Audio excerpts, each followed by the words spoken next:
Hello friends, मैं सोनम जैन। आप सभी देख रहे हैं एच जी सोनम चैनल पर आप सभी का स्वागत है।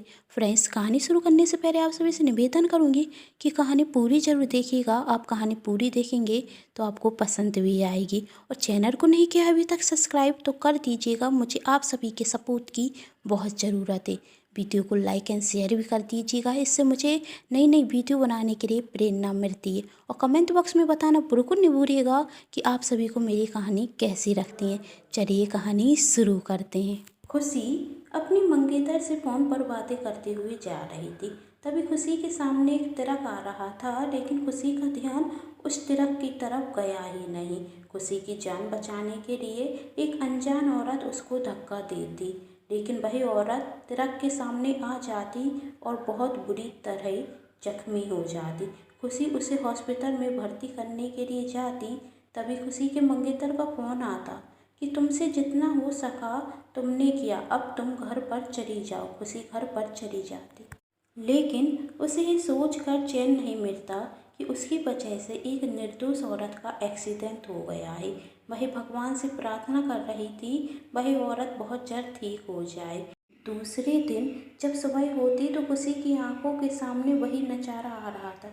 वह अपना मन बहलाने के लिए पेपर पढ़ती तो पेपर में लिखा था कि एक औरत का ट्रक से एक्सीडेंट हो गया और हॉस्पिटल जाते ही उसकी मृत्यु हो गई। अब तो खुशी उस औरत की मृत्यु का कारण स्वयं को समझने लगती। खुशी उस औरत के घर पर जाकर देखती कि उस औरत की 6 वर्ष की बेटी अपनी बुआ से अपने छोटे भाई के लिए दूध मांगती, लेकिन उसकी बुआ उसे फटकार कर भगा देती। मोहल्ले में आदमी बातें कर रहे थे, ना जाने इन बच्चों का क्या होगा। पिता तो पहले ही चला गया। एक माँ थी जो इनकी देखभाल करती थी, अब वह भी नहीं रही। घर पर तो कोई है नहीं, बुआ है जो इन बच्चों को चैन से जीने नहीं देगी। ना जाने ये बच्चे अपने भाग में क्या लिखा कर आए हैं। यह सुनते ही खुशी रोते हुए अपने घर पर जाकर सोच सोच कर परेशान हो जाती। मेरी वजह से उस औरत का एक्सीडेंट हो गया और उसके बच्चे अनाथ हो गए।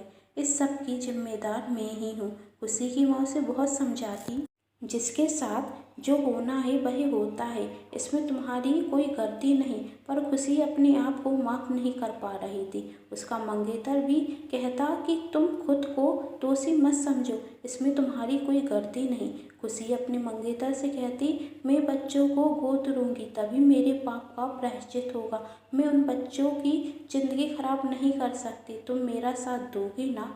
खुशी का मंगेतर, तुम पागल हो गई हो क्या? और यदि तुमने ऐसा कुछ किया तो मुझे भूल जाओ।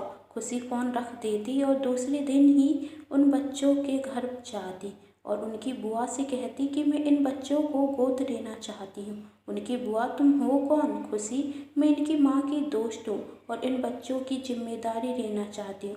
खुशी की बुआ, हम क्यों? तुम्हें अपने बच्चे थे। उन बच्चों की बुआ उन्हें किसी को देना नहीं चाहती थी, क्योंकि उसे फोकट में नौकर मिल गए थे जिनसे वह घर का सारा काम करा सके और अपनी सेवा कर सके। खुशी, तुम जितने चाहो उतने पैसे दे दो, लेकिन ये बच्चे मुझे दे दो। उन बच्चों की बुआ लालच में खुशी को बच्चे गोद दे देती। जब खुशी बच्चों को लेकर घर जाती तो उसका मंगेतर वहाँ होता और वही खुशी से कहता, हम इन बच्चों को किसी अनाथ आश्रम में भेज देंगे और इनका पूरा खर्च भी देंगे, लेकिन हम इन्हें अपने साथ नहीं रख सकते।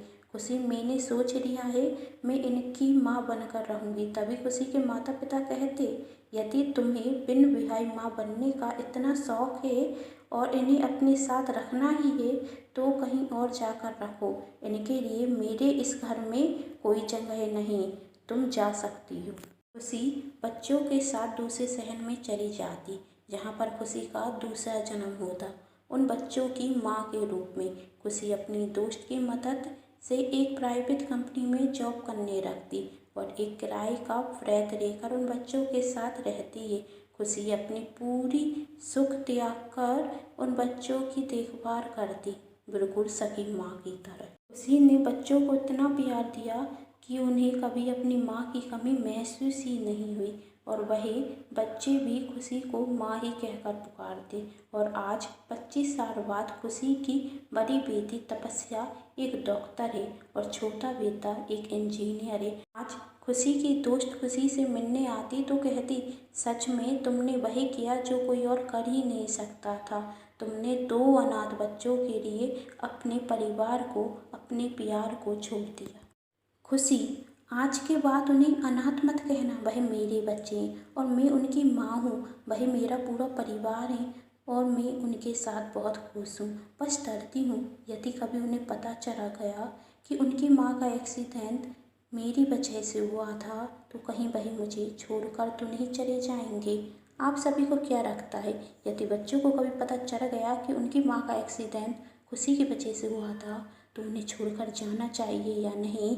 आपको ये कहानी कैसी लगी मुझे कमेंट बॉक्स में ज़रूर बताएं और चैनल को सब्सक्राइब, वीडियो को लाइक एंड शेयर करना बिल्कुल मत भूलिएगा। Thanks for watching.